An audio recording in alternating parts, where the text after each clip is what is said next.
Olá, turma, tudo bem? Espero que você esteja bem. Eu estou bem, graças a Deus. Hoje eu queria falar um pouquinho sobre a minha vida espiritual. Eu falo espiritual porque eu não me julgo uma pessoa religiosa, embora eu tenha em mim muita influência do cristianismo, muita influência do espiritismo kardecista, mas eu não me julgo uma pessoa religiosa. Quando as pessoas perguntam para mim, o que você é? Você é cristão? Você é espírita? Você é filósofo? Você é o quê?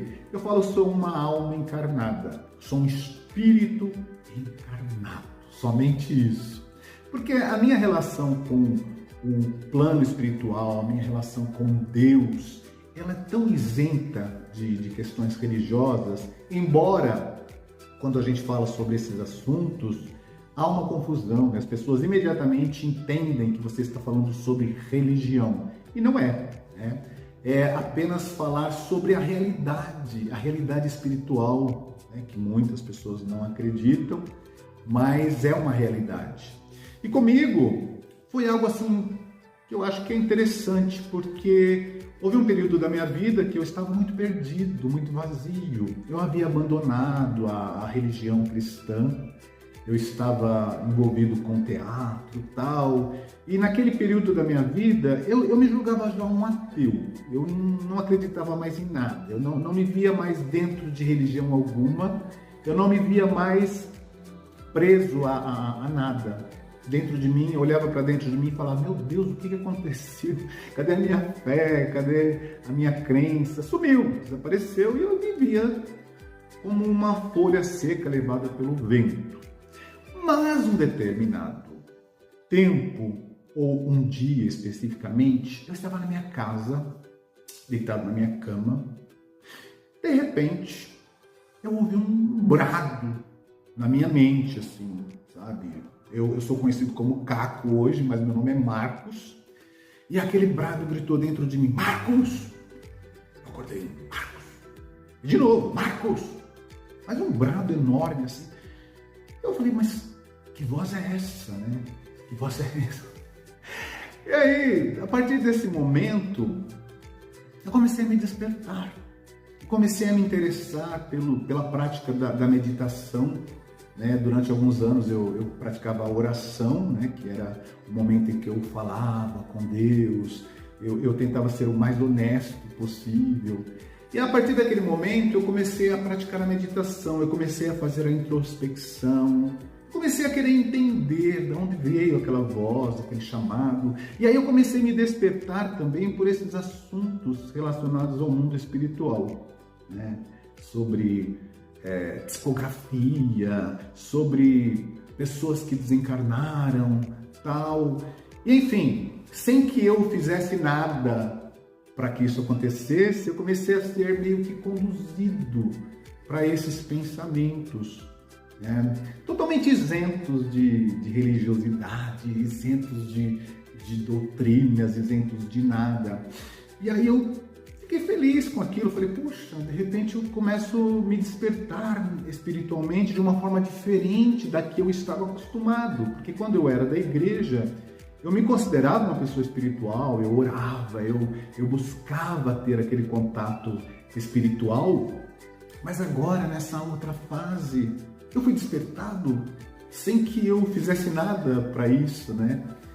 E aí eu pensei, já tentado, né, pelos vícios da religiosidade, eu pensei, mas como posso ser eu chamado, né, sendo eu um homossexual hoje assumido, né, algo que para a religião a qual eu pertencia, isso era uma abominação. E aí veio essa coisa dentro de mim, como me chamas sendo eu um homossexual? Aí aquela mesma intuição, né? Aquela mesma voz, porque eu comecei a perceber que essa voz suave, tranquila, que começou a partir dessa época a ter mais liberdade dentro de mim e me ensinar coisas. E quando eu trouxe essa questão, como me chama sendo eu homossexual? Aí a voz disse, olha, mas o que tem a ver? Ou seja, não foram eles que trouxeram esse assunto, foi eu. Eu falo, calma, não se preocupa com isso.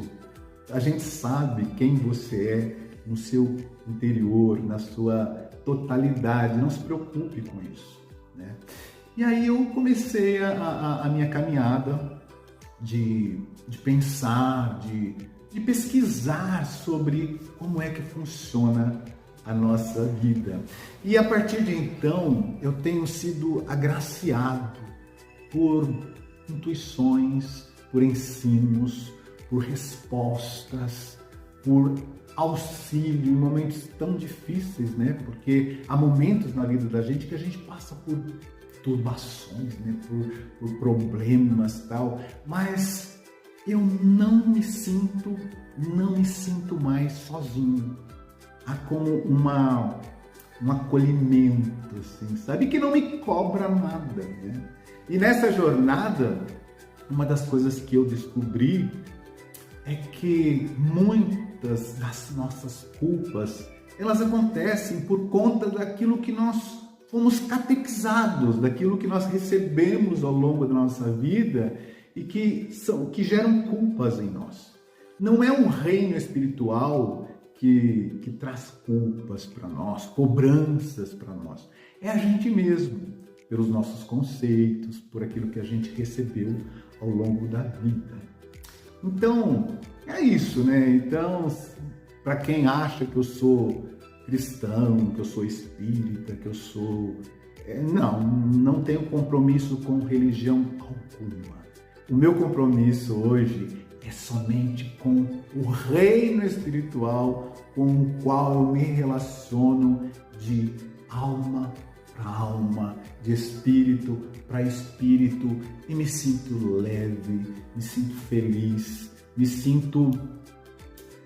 Como é que eu posso dizer? Me sinto hoje, não vou dizer realizado, porque eu acho que é impossível estar realizado, né? Mas eu estou no caminho da realização. Me deixo conduzir, né? Assumo os meus pecados, as minhas falhas, percebo a sutileza das transformações que estão em processo dentro de mim e me sinto impelido de compartilhar isso com as pessoas. E agora também com as redes sociais a gente vai falando aí, né? Vai compartilhando. Quem gostar, que bom. Quem não gostar, paciência. Quem acreditar, ótimo. Quem não acreditar também, paciência. Mas é legal compartilhar isso com as pessoas, porque pode ser que alguém, como eu, passe pela mesma situação, né? Passe pela mesma coisa e juntando, né? Um junto com o outro, assim, a gente vai se ajudando e se livrando daquelas cargas pesadas que muitas vezes um ambiente religioso traz pra gente, né? Beleza? Então é isso.